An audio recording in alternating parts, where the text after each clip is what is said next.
Hi, hope you guys are doing well. So today we will be moving on to modifiers. So I'll actually go with the generate and deform ones first, and then I'll move on to the others ones because these two are mostly used. So the first modifier we'll be looking at is the add modifier. To add a modifier, you first have to have the object selected, then click on add modifier, and you can also search it if you want. I'll just go over here and add in the array modifier. So the edit modifier is useful when you actually want to create multiple of the same objects like pillars or stuff like that. And the first thing you can actually see is this menu over here. So to actually add more multiple duplicates, you can keep clicking and it will keep adding multiple of the same object, as you can see. And if you want them to have more distance between each other, you can change this value on different axes. For now the factor is 1.2 on the x-axis, so it's creating the modifiers on the x-axis. If I were to click on 0 here and then made it something like 1.1 on the y-axis, now it's creating them on the y-axis. The same if I click on 1.1, and now it's adding the factor with x and both y z-axis. But if I remove the y-axis to 0 back, and now it's only doing it on the z-axis. Also, one thing you need to know is when you click on apply, you can see that it still says cube. These are all part of the same object. If you have watched my previous video, in that one I actually showed how to separate different objects. Once you have your modifier applied, let's just say you want to go back, you can again click on Control Z to get back your modifier. Again, it works on a certain level. If you have too many stuff, if you have done so much stuff related to it, then it might not come back. So you can also turn off the relative, and you can go with the constant offset. If I were to keep increasing this, you can actually see that it's also again works with the same way, the x, y, and z axis, but there is a difference.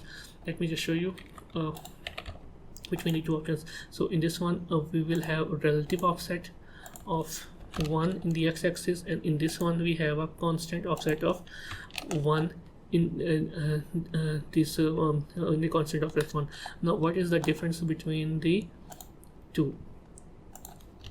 The difference is that in the relative offset, it actually takes the whole mesh as a factor of 1. Okay, the whole mesh length, width, and depth is actually treated as a factor. And if I go to 1.1, then it actually increases it. But with the constant offset, it actually going to 1. Before we continue, please consider subscribing. Only 9% of you are actually subscribed. My goal is to reach 2.5k subs by the end of this year. And drop a like and a comment while you're at it. So as you can see, the cube's thickness is, if I turn off this modifier, the cube's x width is 2 meter. So if the offset is 1 meter, that means the appearing cubes are only 1 meter apart. So that's why they're only appearing like this. So that's the difference between the constant and relative offset. There are also other options like fixed count, fit length, and fit curve. These are paired with curves. So let me just first hide this one.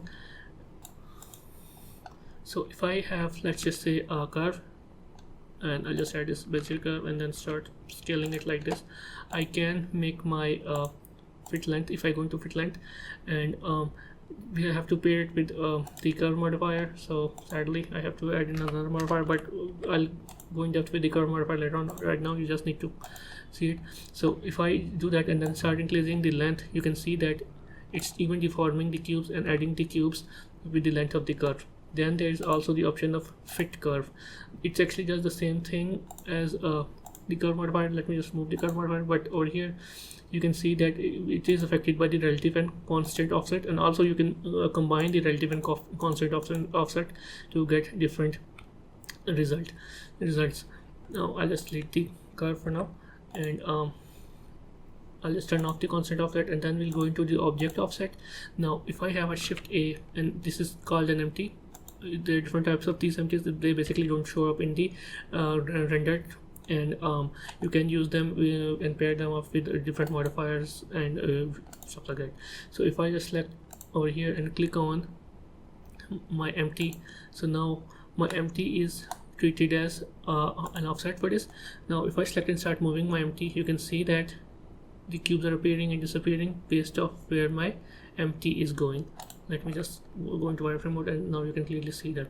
So now my empty is controlling where and how many cubes are going to be appearing. Let me just go back into the cube one. You can again combine this one with the other offsets as well.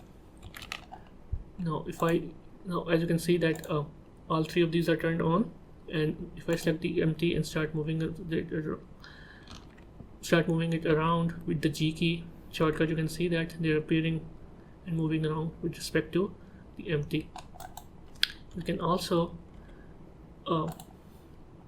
let me just go ahead, and you can turn on the merge distance as well. If I remove the empty one for now, and I'll just turn off this offset to 1 and turn off the relative offset and turn off the object offset, now it will try to merge them with their vertices together, but this is rarely used.